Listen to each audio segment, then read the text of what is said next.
हाँ, क्या है ना, मेरा गोरखपुर से मेरे आदमी बहुत पीने खाने में थे। हम्म। और 2017 से ये लोग आधे लोग हैं, कुछ खिलाने लगे। और वो दिमागी सही नहीं थे। और क्या किए हैं लोग, 2000 ऐसे 1000 2000 देकर 500 दे करके। और 2022 में लोग ये लोग मेरा खेत एक एक बदला दो दो खेत हमारा लोग बनामा करवा दिए। जब ऑनलाइन हुआ तब हमको पता चला एक का।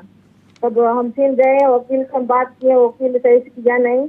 और 4 महीने के बाद दूसरा भी मालूम पड़ गया थे, दूसरा भी बैनामा हो गया तुम्हारा। और हम कुछ कर नहीं पाए। जब वो फिर दूसरा किसी किए तो लोग धमकी देने लगे, तुझे जान से मार देंगे, तुझे गोली मार देंगे। और मेरे खेत में लोग हल्ले नहीं दे रहे हैं लोग। तो मैडम बताइए नहीं क्या करें हम तो।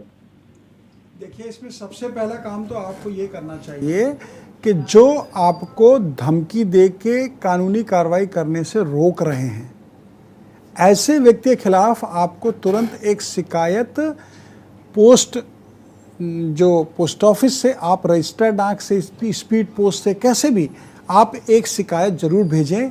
साथ ही साथ आप अगर कंप्यूटर आप जानती हैं चलाना, या आप मोबाइल चलाना जानती हैं, या आसपास आपके कोई कैफ़े हो, तो उसमें आप बैठ के मुख्यमंत्री पोर्टल, मुख्यमंत्री महोदय का एक पोर्टल है जिसमें कोई भी शिकायत दर्ज होती है तो उसको बहुत ही संजीदा तरीके से, गंभीरतापूर्वक उस पर जांच होती है और कार्रवाई होती है।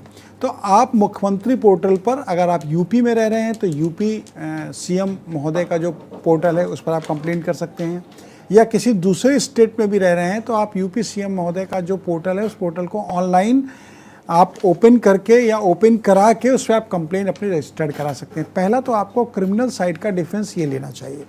अब इसके बाद दूसरा महत्वपूर्ण ये विषय जो आपने कहा कि आपके पति को, यानी आपके हस्बैंड को, जिनकी मानसिक स्थिति ठीक नहीं थी, वो उनको लीकर और इस तरह के कुछ नशे लेने की आदत थी, जिसके प्रभाव में तीसरे पक्ष ने उनको किसी तरीके से बरगलाकर, उनको दिग्भ्रमित करके उनसे किसी पेपर्स में साइन करा लिए और एक बैनामा एग्जीक्यूट करा लिया।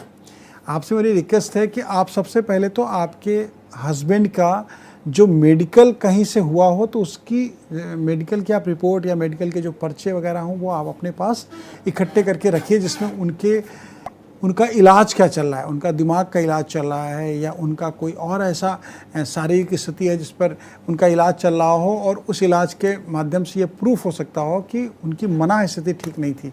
दूसरा, यदि उनका, मैं इसमें और भी एक वर्ड ऐड करना चाहता हूँ, अगर ये लगता है आपको कि उनको ड्रिंक करने के बाद उनकी स्थिति ठीक नहीं रहती तो आप उसकी रिपोर्ट भी मेडिकली जांच करा के ले सकते हैं। इस रिपोर्ट को लेने के बाद आप न्यायालय में जो बैनामा हुआ उसकी पक्की नकल आपको लेनी चाहिए, सर्टिफाइड कॉपी न्यायालय में सर्टिफाइड कॉपी आपको नहीं मिलेगी। जहाँ पर रजिस्ट्री हुई है रजिस्ट्रार ऑफिस में, वहाँ से आपको सर्टिफाइड कॉपी लेनी पड़ेगी। वो किसी भी एडवोकेट द्वारा 10 रुपीज़ के स्टैम्प के साथ में एक एप्लीकेशन दी जाती है, सर्टिफाइड कॉपी आप ले सकते हैं। सर्टिफाइड कॉपी लेने के साथ अब आपके पास 3 बिंदु हो गए। पहला तो आपको क्रिमिनल साइड में कंप्लेंट करनी है, यानी जो आपको डरा धमका लोग रहे हैं उसमें शिकायत करनी है। दूसरा, आपको अपने हस्बैंड के बारे में जो उनका इलाज चल रहा है उसके आपको डॉक्यूमेंट कलेक्ट करने हैं। तीसरा, आपको सर्टिफाइड कॉपी लेनी है जो उन लोगों ने बैनामे करा लिए हैं आपके हस्बैंड से। इन पेपर्स के साथ में अगर आप सेल जो हुई है, जो डीड हुई है, उसके कैंसिलेशन का सूट फाइल करते हैं माननीय न्यायालय में, तो निश्चित रूप से बैनामा कैंसिल होने में आपको इन एविडेंस के माध्यम से बहुत सपोर्ट मिलेगा और बैनामा कैंसिल हो सकता है।